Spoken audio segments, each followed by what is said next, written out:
अपने कमरे में खिड़कियां बंद करके आराम से बैठा हुआ था। मैं गलती से अंदर से दरवाजे की कुंडी लगाना भूल गया था। उसी वक्त अचानक मेरी चाची अंदर आ गईं। सामने का नजारा देखकर वो तुरंत बाहर भाग गईं, लेकिन मैंने अपना काम रोकना सही नहीं समझा। जब मैं बाहर आया तो चाची बोली, क्यों समीर, अंदर क्या कर रहे थे? मैंने कहा, चाची आपको पता ही है, अब मेरे मुंह से क्या सुनना चाहती है? चाची बोली, वह सब ठीक है, लेकिन तुम्हें अपना कमरा बंद नहीं करना चाहिए था। मैंने कहा, चाची मुझे क्या पता था कि तुम उसी वक्त कमरे में आ जाओगी? वैसे भी मैं तो कुछ गलत कर नहीं रहा था। चाची बोली, वह बात नहीं है, लेकिन फिर भी तुम्हें पता है, जब कोई उस काम को करते हुए देख लेता है तो उसका मन भी वही सब करने को लगने लगता है। मैंने कहा, तो चाची तुम भी आ जाया करो। चाची बोली, मन तो मेरा भी बहुत कर रहा है, लेकिन तुम्हें तो पता है तुम्हारा चाचा कई दिनों से घर से बाहर गया हुआ है और मैं अकेली वह सब कैसे करूंगी? मैंने कहा, चाची अगर आप बुरा न माने तो मैं आपकी मदद कर दूंगा, मैं आपके साथ वह सब काम कर सकता हूँ। चाची बोली, तेरा दिमाग खराब है। इससे पहले कि चाची और कुछ बोल पाती, मैं तुरंत वहां से भाग गया। वैसे भी मैं तो अपनी चाची के साथ बहुत पहले से वह काम करना चाहता था, लेकिन हाँ, कहने की हिम्मत नहीं हो रही थी। आज चाची ने मुझे देख लिया था, तो आज वह बात कहने का सही टाइम आ गया था और माहौल भी था, इसलिए मैंने वह बात कह दी। इससे एक बात मुझे पता लगी कि बात कहने का भी एक सही समय आता है।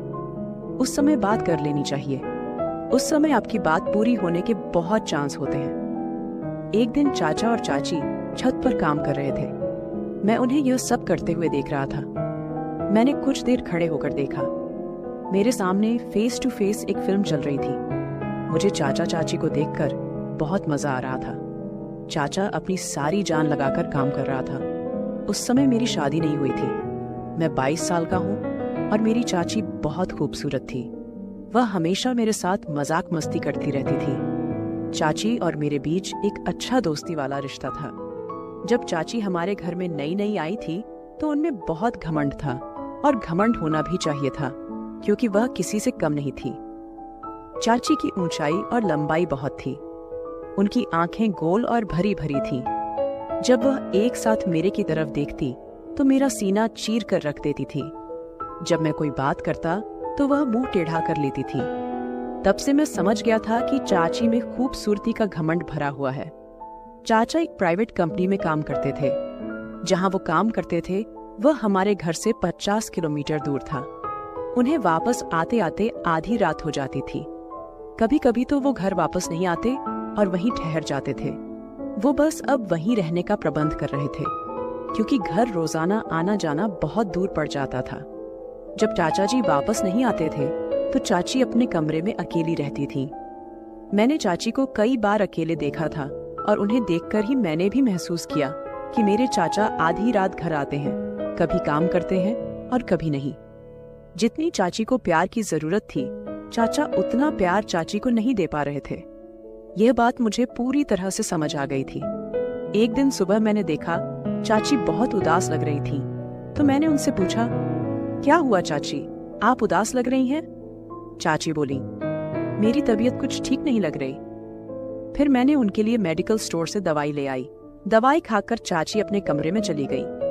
थोड़ी देर बाद उनका हालचाल पूछने के लिए मैं उनके कमरे में गया तो देखा कि उन्हें काफी बुखार था।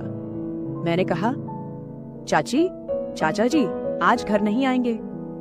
चाची बोली, वह ऑफिस के काम के लिए कुछ दिनों के लिए बाहर गए हैं। मैंने कहा, अब क्या करूं? चाची की तबीयत तो बिगड़ती जा रही है। तभी मुझे ध्यान आया, मेरा एक दोस्त था अमन, उसके पापा डॉक्टर थे। मैंने तुरंत अमन को फोन किया और कहा, अमन तुम्हें एक काम करना है। वह बोला, हाँ बताओ क्या काम है? मैंने कहा, तू जल्दी से अपने पापा को मेरे घर भेज दे, मेरी चाची की तबीयत बहुत खराब है।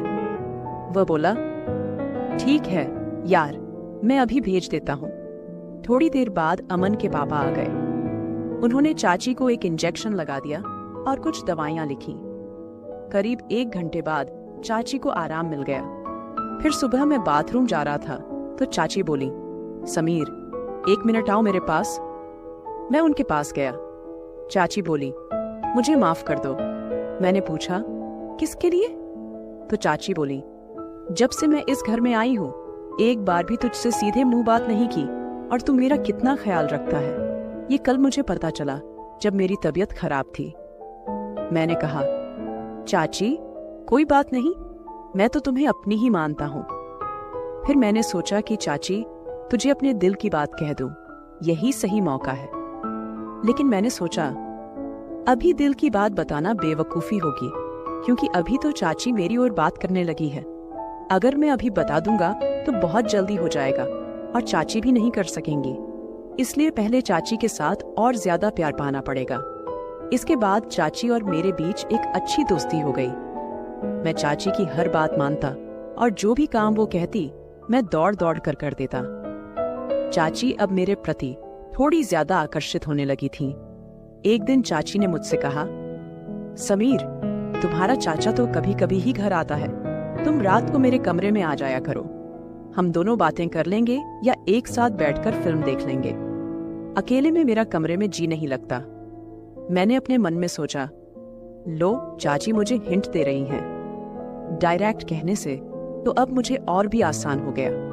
अब किसी भी तरह से अपनी बात कह ही दूंगा। मैं चाची के कमरे में गया तो चाची अभी भी घर के काम कर रही थी। चाची को देखकर मेरा मन मचल गया और मैंने मोबाइल में मूवी देखने लगा। वीडियो की आवाज पूरी ऊंची थी और पूरे कमरे में सुनाई दे रही थी। चाची के पीछे का मुंह कमरे के गेट की ओर नहीं था, बल्कि टेढ़ा था, इसलिए बाहर से कोई आ रहा है इसका पता नहीं चल सकता था। मैं अपनी मस्ती में फिल्म देख रहा था और आवाज का आनंद ले रहा था। मुझे यह भी पता नहीं चला कि कब चाची कमरे में आ गई। चाची भी पीछे आकर वह फिल्म देख रही थी, लेकिन मुझे यह पता नहीं चला। चाची ने खंखार मारी और मैं उस फिल्म से ध्यान हटाकर देखा तो पीछे चाची खड़ी हंस रही थी। मैं जल्दी जल्दी फिल्म बंद कर दिया और पूरी तरह घबरा गया। चाची ने मेरा कान पकड़कर कहा, क्यों, अब क्यों बंद कर दिया, क्या डर गया? मैंने थोड़े हंसते हुए और थोड़े घबराते हुए कहा, चाची डर लगता है जब कोई वह फिल्म देखते हुए पकड़ लेता है। वह बोली, अच्छा अब तुम्हें डर लगता है? जब चाची के कमरे में फिल्म देखने लगे थे तब तो डर नहीं लगा कि चाची कब आ सकती हैं। मैंने कहा, चाची बस क्या बताऊं, आपके कमरे में पता नहीं क्या है, बस जब आना होता है तो मन मचलने लगता है। मैं चाची का हाथ पकड़कर बेड पर बैठ गया और कहा, चाची मैं एक बात कहना चाहता था, क्या तुम बुरा तो नहीं मानोगी? चाची बोली, तू तो कुछ भी कह ले, मैं अब बुरा नहीं मानूंगी। मैंने कहा, अगर मुझे बुरा मानना होता तो जो तुमने हरकत की उसे देखकर तो मैं तुझे कमरे से बाहर निकाल देती।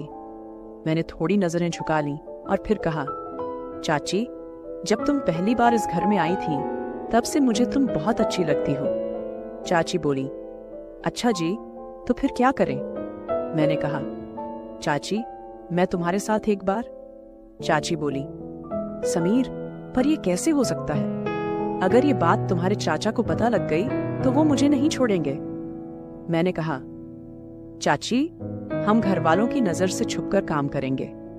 चाची बोली, नहीं मैं तुम्हारे साथ वो सब नहीं करूंगी। मैंने कहा, चाची मैं तुमसे वादा करता हूं कि हमारी बात घर के तीसरे व्यक्ति को नहीं पता लगेगी। चाची बोली, पर समीर मैं तो तुम्हारी चाची हूं। मैंने कहा, तो क्या हुआ, हम कुछ गलत नहीं कर रहे हैं। चाची ने कहा, तू तो देख ले, चाचा तो आधी रात को घर आता है थका हुआ, कभी कभी वो तुम्हें खुश करता है कभी नहीं। मुझे चाचा जी के बारे में सब पता है, बस तुम खुश रहने का दिखावा करती हो। चाची का चेहरा वहां ही उतर गया और चाची का चेहरा देखकर मुझे सच का पता लग गया। चाची बोली, हाँ समीर तुम सच कह रहे हो, बस टाइम ही बीतता है, मैं चाचा जी से खुश नहीं हूँ। तुम्हारा चाचा बस ये बहाना बनाकर जल्दी सो जाता है।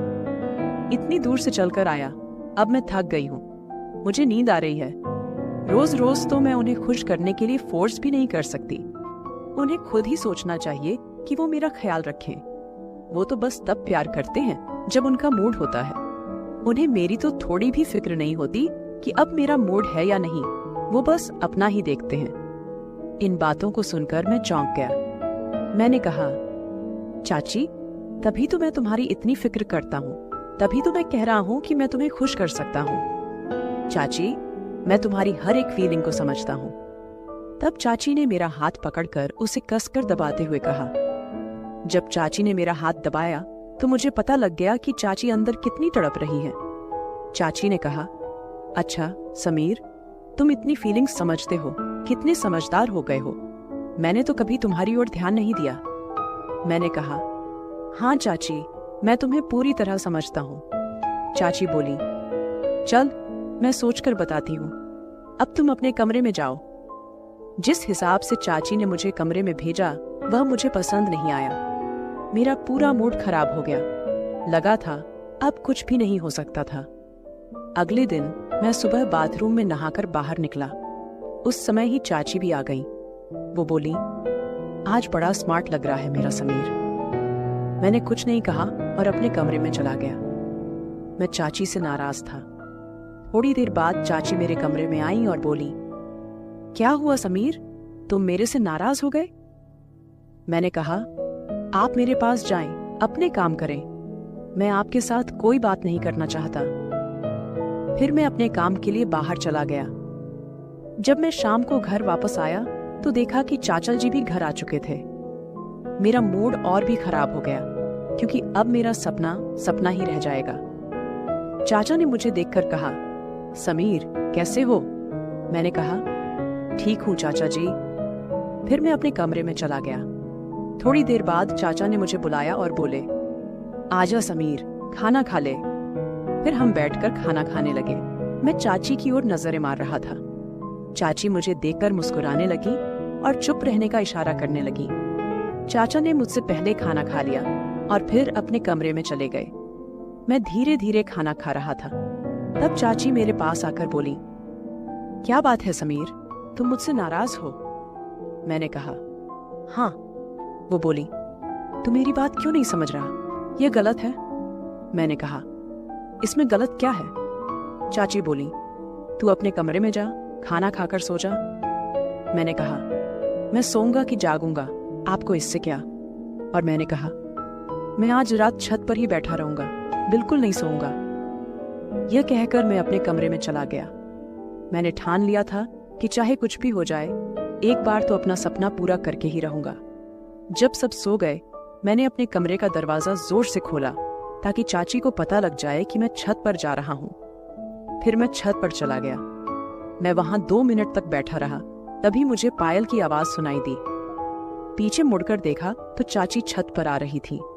वो मेरे पास आकर बैठ गई और बोली, तू पागल हो गया है, इतनी रात को इधर छत पर क्या कर रहा है? मैंने कहा, मेरी मर्जी, मैं वही करूंगा जो चाहता हूं, आप नीचे जाइए। चाची ने मेरा हाथ पकड़कर अपने हाथों में लिया और बोली, समीर, अंदर से तो मैं भी तेरे साथ हूं, पर अब हम वो काम नहीं कर रहे हैं। ये हमारे दोनों के लिए ही अच्छा होगा, क्योंकि जो काम तू मेरे साथ करना चाहता है वो तू एक दिन जरूर करेगा, पर थोड़ा सा सब्र करना और अच्छा होगा। चाची की बात मैंने समझ ली। मैंने कहा, ठीक है चाची। सुबह चाचा ने कहा, समीर, मेरी बात ध्यान से सुन। मैंने कहा, हाँ बताइए। चाचा बोले, मैं तुम दोनों को एक बात बताने आया हूं। मैं अब दोबारा वापस नहीं आऊंगा। मैं कंपनी के काम से बाहर जा रहा हूं। लगभग 6 महीने बाद ही वापस आऊंगा। मैंने कहा, अच्छा चाचा जी। चाचा बोले, हाँ, और अब इस घर की जिम्मेदारी तेरी है। तू अपनी चाची का भी अच्छे से ख्याल रखना।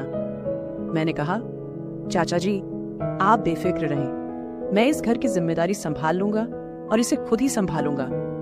और रही बात चाची की, तो चाची का मैं बहुत ख्याल रखूंगा, आप बेफिक्र रहें। चाचा ने कहा, अब से 1 घंटे बाद मेरी ट्रेन है। फिर मैंने चाचा को स्टेशन पर छोड़ने चला गया। जब मैं घर वापस आया तो चाची का मूड बिगड़ा हुआ था। चाची रो रही थी। मैंने कहा, चाची क्या हुआ, आप क्यों रो रही हैं? तो चाची बोली, रो क्यों नहीं, और क्या करूं? तेरा चाचा पहले भी कई दिनों बाद आता था और अब तो सीधा 6 महीने के लिए चला गया। यह कहकर वो और भी रोने लगी। मैंने चाची को बिस्तर पर बिठाकर कहा, चाची, कोई बात नहीं, चाचा ने अपने काम के लिए जाना ही था और मैं तो हूं आपके साथ, आपका ख्याल रखने के लिए। ये कहते ही चाची ने मुझे गले लगा लिया। इसके बाद तो बिना कुछ कहे चाची ने मेरे साथ शुरुआत कर दी। इससे आगे की बात तो बढ़ती गई, क्योंकि चाची अब बहुत दुखी थी और पूरी तरह तैयार हो गई थी। उन्होंने बिना कुछ देखे सारा प्यार मुझे दे दिया। फिर मैंने भी पीछे नहीं रहा। चाचा जो चाची को अधूरा छोड़ देते थे, मैं आज वो कमी पूरी कर रहा था। मैंने सारी रात चाची की पूरी सेवा की। रात के करीब 3 बजे गए थे। फिर कहीं जाकर हम दोनों सो गए। अगले दिन जब चाची उठी तो चाची के चेहरे से साफ पता चल रहा था कि चाची वास्तव में खुश हैं। इसके बाद चाची ने मेरा हाथ पकड़कर बोला, थैंक यू समीर, जिस खुशी की तुमने मुझे दी है उसके लिए मैं तो नहीं जानती कब से तुम तड़प रहे थे। मैंने कहा, चाची, आप तो मेरी बात ही नहीं मान रही थी। साथ ही देखो, आज आपके चेहरे की खुशी ही बता रही है कि आप अंदर से कितनी खुश हैं। इसके बाद चाची ने मुझे गले लगाकर बोला, शुक्रिया मेरे समीर। उस दिन के बाद से मैंने चाची के कमरे में ही सोना शुरू कर दिया और अब हम दोनों रोजाना खुश रहने लगे। यह थी मेरी और चाची की कहानी। तो दोस्तों, कैसी लगी मेरी ये कहानी? अगर मेरी ये कहानी आपको अच्छी लगी तो कमेंट सेक्शन में जरूर बताइएगा और ऐसी ही कहानी और सुनने के लिए मेरे चैनल कहानी को सब्सक्राइब करें। फिर मिलेंगे एक नई और कहानी के साथ। तब तक के लिए बाय।